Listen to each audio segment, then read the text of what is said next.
at the 2026 Almond Day in Fresno, and I'm here with Jenny Holterman. Jenny, can you introduce yourself and just tell me what you do? Yeah, so I'm Jenny Holterman, also known as the Almond Girl on all the socials.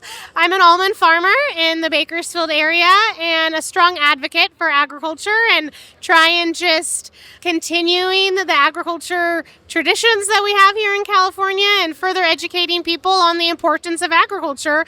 And with that comes so many things that were discussed today about all the things that we're dealing with. And I think you guys did a great job today tackling all of that. You know, you heard from all of the speakers today. You sat through all of it as our MC, actually. So you were very involved in that. What would you say are the three biggest takeaways almond growers should leave this building with today?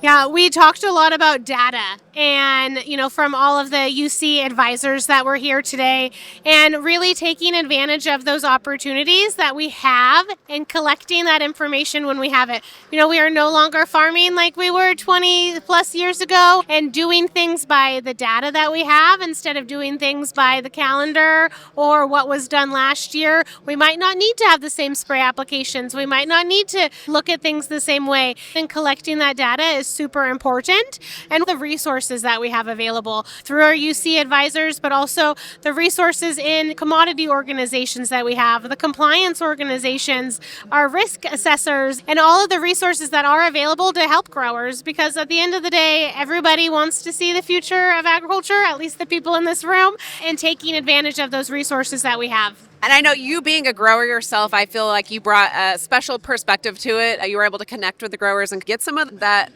information out of them that maybe someone else who isn't a grower isn't going to pull out of them, because you deal with this stuff every day yourself. Looking across the topics that we covered today, what is the one action you think growers should consider taking when they get back to their orchards? Yeah, I'm probably a little biased in this, but obviously to be the best advocate you can and to be as knowledgeable and have collecting that information. There was a lot of information that Roger talked about in the compliance sector, but there are so many regulations that are going on. And if you're not involved and knowledgeable on it, then you're doing yourself a disservice. Get out there, be involved in those advocacy groups, be involved in your commodity groups, and really take advantage of what resources and information is out there so you can do the best that you can and protecting yourself.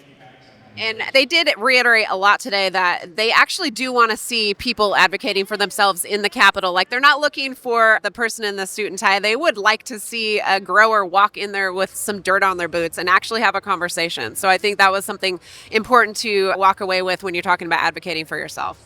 Jenny, just to wrap it up, if a grower, and you are one, could only remember one message from today, 6 months from now, after harvest here, what would you want that message to be? I think it's along the lines of what we just talked about. One of my famous quotes is, "Don't let the shoes on the carpet tell the boots on the ground what to do." And we are all boots on the ground here in this room. And we are our own best spokesperson, and we are our own best partner in getting through this. So there are a lot of people and red tape out there that are trying to take things away from us and lessen our toolbox and put on regulations. But at the end of the day, you are your own best storyteller and communicator of what's happening to you. So we need to make these things known. When these things come at us and they're hard to tackle, let somebody attend a county supervisor meeting, call up your legislator, let them know what's happening and what tools they're taking away from you that are hurting your business, because you are the only one that can tell that to somebody.